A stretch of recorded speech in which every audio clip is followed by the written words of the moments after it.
Olá, tudo bom? Desejo a todos uma boa aula. Hoje nós vamos falar aí do papel social dos bancos, tá? Temos de estudo da aula 11, BNDES, Banco com Viés Social no Brasil. E aí, o que nós vamos ver aqui de importante, tá? O BNDES, Banco de Gestão Financeira e Social, concentra seu foco em quais áreas, pessoal? Basicamente na área de infraestrutura, industrial, agrícola, comércio, serviço, comércio externo e inclusão social objetiva. Inclusão social. E qual o objetivo dela? O objetivo é apoiar financeiramente as empresas sediadas no país com projetos considerados prioritários para a operação nacional, no aspecto social e financeiro, ok? Então, basicamente isso. Então, o BNDES trabalha nas áreas de infraestrutura, industrial, agricultura, comércio, serviço, comércio externo e inclusão social. E o que ele vem objetivar esse apoio, tá? O seu foco vai basear no apoio financeiro às empresas sediadas no país, com projetos considerados prioritários para a operação nacional, no aspecto que? Quais aspectos? Social e financeiro, ok? O BNDES estabelece linhas gerais de ação e seus critérios de atuação, opera de forma direta e indiretamente através de redes de agentes financeiros, públicos e privados, que compreende os bancos de desenvolvimento. Tá? A gente já conversou sobre isso. Vamos lá. As solicitações de financiamento do BNDES, que pode ser feita por pessoas físicas, domiciliadas e residentes no país, por pessoas jurídicas, sociedades nacionais e estrangeiras com sede e administração no país, empresários individuais, cooperativas, associações e fundações, e pela administração pública direta e indireta em todas as suas esferas. Então, basicamente, essas pessoas é quem podem solicitar financiamento no BNDES, tá bom? Então, essas daqui, ó, tá? Podem fazer as solicitações, tá? Devem ser iniciadas com uma consulta prévia. Então, toda solicitação de financiamento, como que vai ser iniciada? Com uma consulta prévia, na qual são especificadas as características básicas da empresa solicitante, do seu empreendimento, necessárias ao enquadramento da operação da política do banco. Esta consulta prévia deve ser encaminhada diretamente ou por intermédio dos agentes financeiros à carteira operacional de enquadramento da área de crédito do sistema BNDES. Então, pode ser encaminhado direto ao BNDES como aos diversos agentes correspondentes aí do Banco BNDES, tá bom? Ele tem como uma de suas funções prioritárias promover o crescimento da micro e pequena empresa e médias empresas no país e todos os setores de atividade econômica, tendo em vista o papel na geração e manutenção do posto de trabalho. Então, uma das ações prioritárias, qual é? Se nós pudéssemos enumerar. Então, basicamente, isso aqui. Então, é bom ir guardando esses conceitos que a gente está conversando aqui nessa aula, ok? Para estimular os bancos credenciados a facilitarem o acesso ao crédito, as micro, pequenas, médias empresas, o BNDES estabeleceu algumas medidas. Então, uma forma de estimular os bancos credenciados a facilitar esses créditos foram através dessas medidas aqui. Normas específicas de risco de crédito aos agentes financeiros para que disponham a disponibilizar recursos às operações incentivadas às empresas.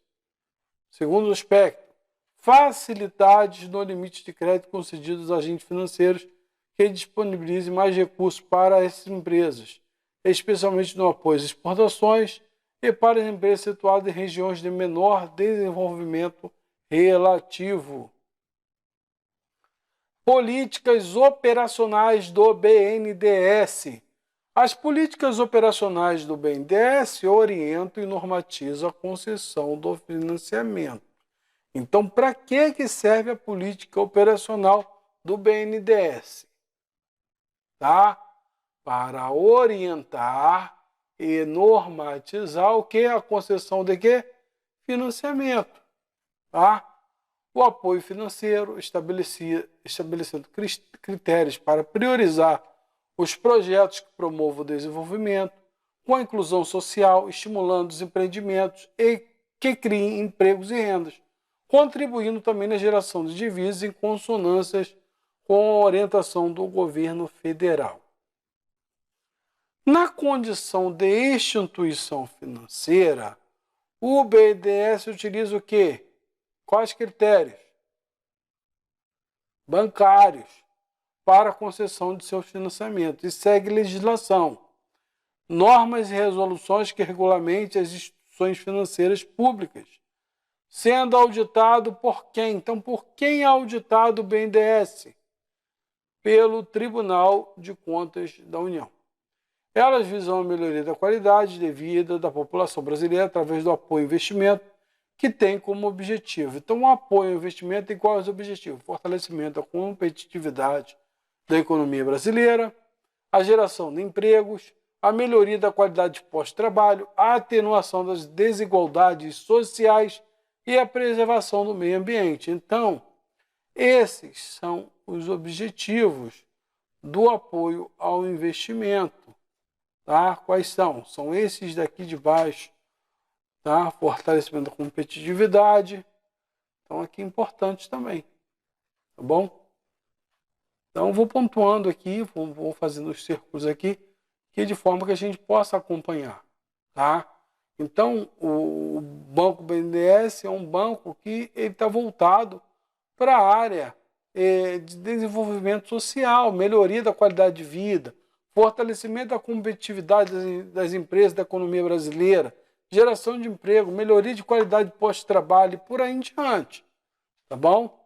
Então, os recursos utilizados para alcance das políticas operacionais, entre outros, provém de onde? Provém aí, tá? Do Fundo de Amparo do Trabalhador, do Fundo PIS/PASEP, do Fundo Nacional de Desenvolvimento, do Fundo de Garantia Exportações, dos financiamentos concedidos pelo Tesouro Nacional, pelo próprio BNDES e recursos próprios resultantes de recebimento de empréstimos concedidos e pela emissão de títulos do próprio Banco BNDES. Então, aqui, ó, são os recursos utilizados. Tá? Isso aqui pode cair em prova, tá bom? Então, bom ficar de olho aí. Produtos disponíveis com linha de financiamento. Então, tem esse tipo de financiamentos aqui. FINEM, financiamento e empreendimento. BNDES automático, cartão BNDES. Finame máquinas e equipamento. Finame agrícola e Finame leasing. Tá? Basicamente, esses aqui são os produtos disponíveis, tá? Pelas linhas de financiamento do BNDES. Ok? E aí, pessoal, como a gente tem outra aula agregada, a gente já pula para outra aula, tá? Então, aqui nós vimos a aula 11, tá? E nós vamos ver na mesma semana a aula 12, que vai falar do risco e retorno de mercado. Outro assunto bastante importante. O tema de estudo da aula 12 é risco e retorno de mercado. Então, aqui a gente sai da parte aí do Banco de Desenvolvimento e entra em risco e retorno de mercado, um assunto bem peculiar, bem interessante quando a gente fala de mercado financeiro, tá bom? Para estabelecer a disposição ao risco, podemos analisar a volatilidade do fundo, que tem dispersão para baixo e para cima da rentabilidade diária, em relação a médias da rentabilidade de determinado período de carteira que a compõe. Basicamente, o que eu vou trazer aqui, eu vou trazer um gráfico que vai explicitar isso aqui. Ó. Por exemplo, eu tenho uma um determinado fundo. Vamos dizer que a média desse fundo é essa linha aqui, ó. Então, o risco, basicamente, ele vai medir essa oscilação aqui, essa volatilidade, ó. Então, vamos dizer que isso aqui seja o preço durante o dia, subindo e descendo, ó. Mais o preço médio eu tenho aqui no meio. Tá bom? Então, quando eu analiso o risco, eu analiso esse comportamento referente a uma média que nós temos. Tá? Para medir a volatilidade do fundo, considera-se a variação diária. Então, para medir a volatilidade, o que eu vou medir? Essa variação diária do valor da cota em determinado período de dias úteis. Tá? Compara-se a variação sucessiva a cada dia nas cotas utilizando um algoritmo matemático. Chega-se a um índice de volatilidade que determina o grau do risco para o investidor. Ok? Basicamente isso. Tá? Basicamente isso. Então, com maior oscilação e maior amplitude, maior o risco. Tá? Maior o risco.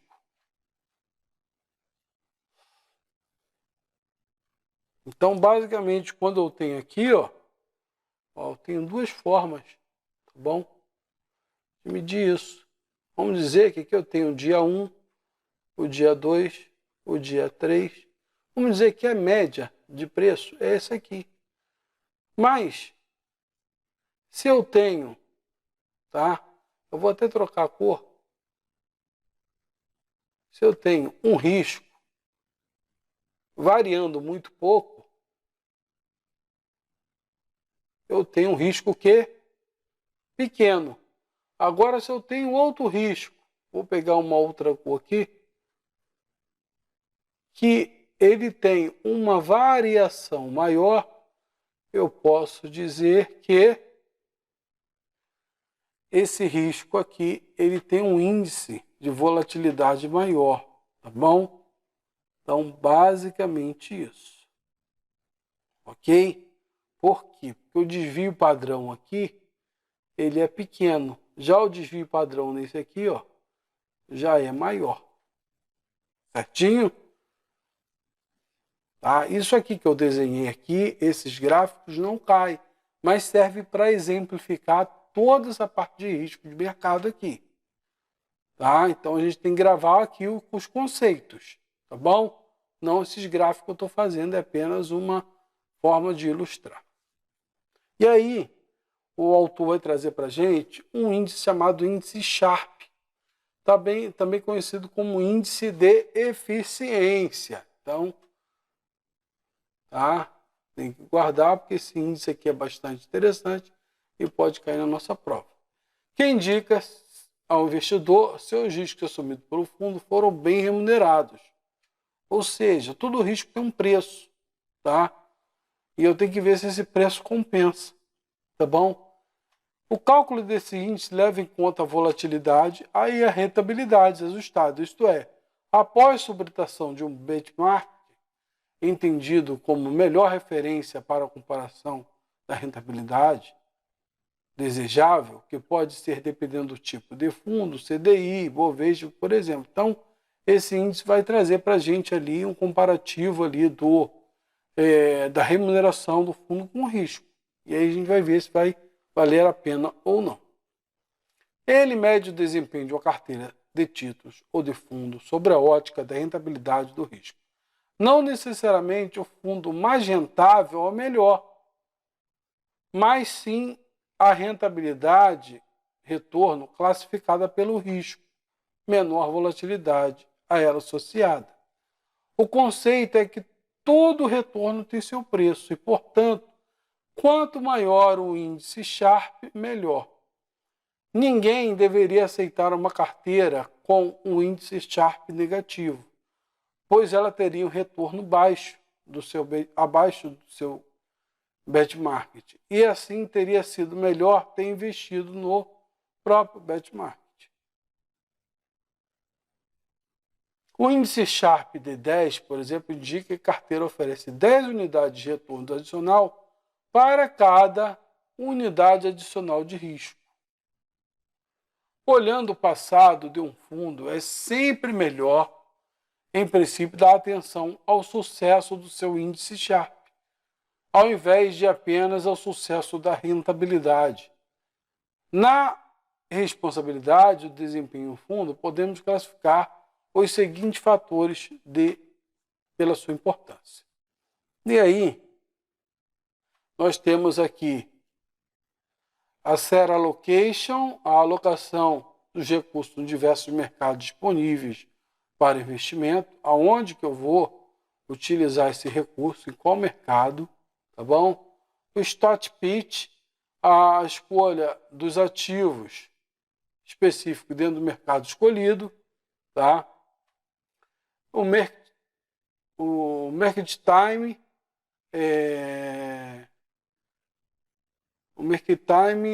o momento de comprar ou vender do ativo, tá? Eu tenho que ter o time ali, de quando eu vou comprar, de quando eu vou vender.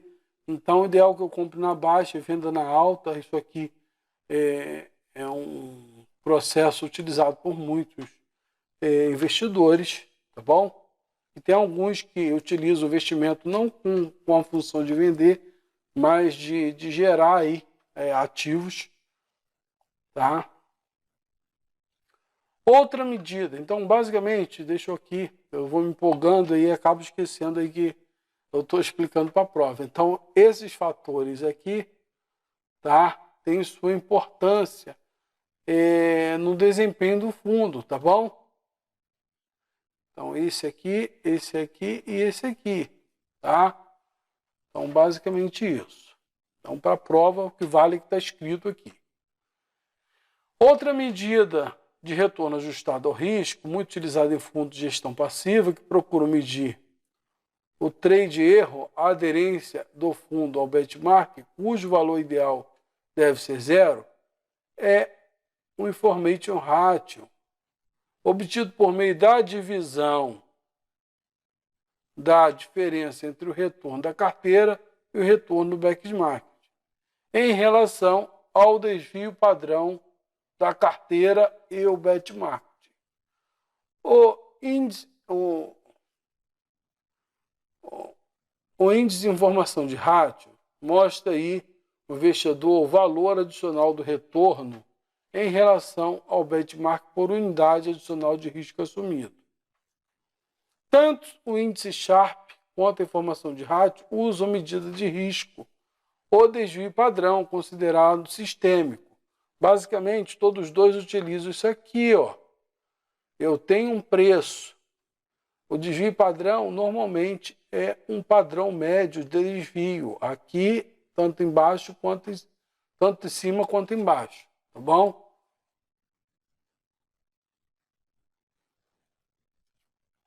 Se a carteira for muito diversificada, replicando com e a sua proximidade de conjunto dos ativos do mercado, a análise em relação a risco e retorno aproxima-se mais do risco sistêmico.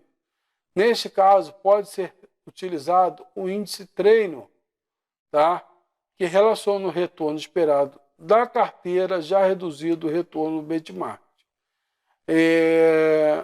com o risco sistemático do fundo, tá? O beta do fundo, representando o excesso do retorno do fundo para cada unidade adicional ao risco sistêmico da carteira do fundo foi exposta, tá bom? Então, vamos lá. O que eu tenho que gravar aqui? Primeira coisa, tá? Eu tenho que entender o que é um índice Sharpe, tá? Qual outro nome que eu posso dar? Índice de eficiência, tá bom? O que ele faz? Indica o investidor se os riscos assumidos pelo fundo foram bem remunerados, tá? Como se dá o cálculo? O cálculo desse índice leva em consideração a volatilidade e a rentabilidade ajustada, após o que? A subtração do benchmark. Tá? Basicamente isso. Aí depois nós temos outro índice, informação de ratio, tá? que é obtido por meio da divisão da diferença do retorno da carteira e retorno do benchmark, tá bom? Em relação à diferença entre o desvio padrão e o benchmark também. Então aqui eu tenho uma divisão, tá? Basicamente isso.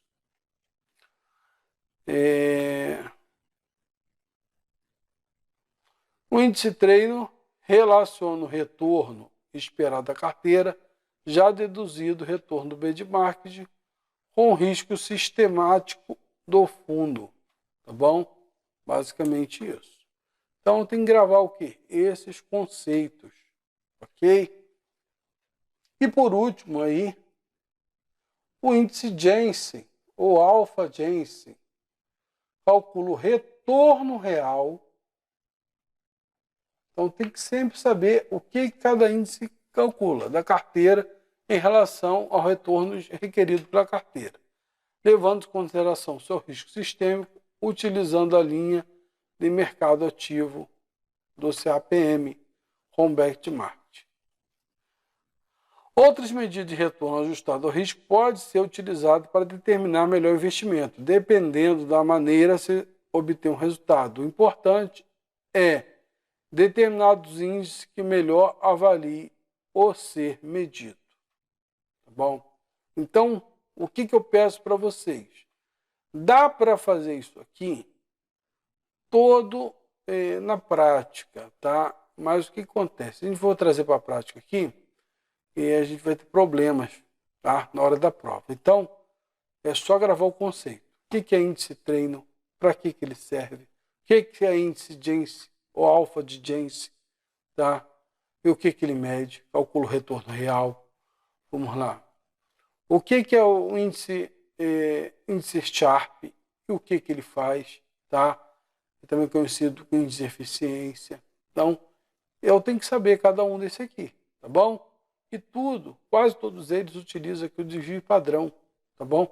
Como forma de cálculo. Então, se a gente for lá em matemática financeira voltado para mercado financeiro, a gente vai ver muito isso aqui, vai utilizar muita estatística, muito preço médio, muita variância, muito desvio padrão, basicamente tudo isso para analisar os gráficos, ok?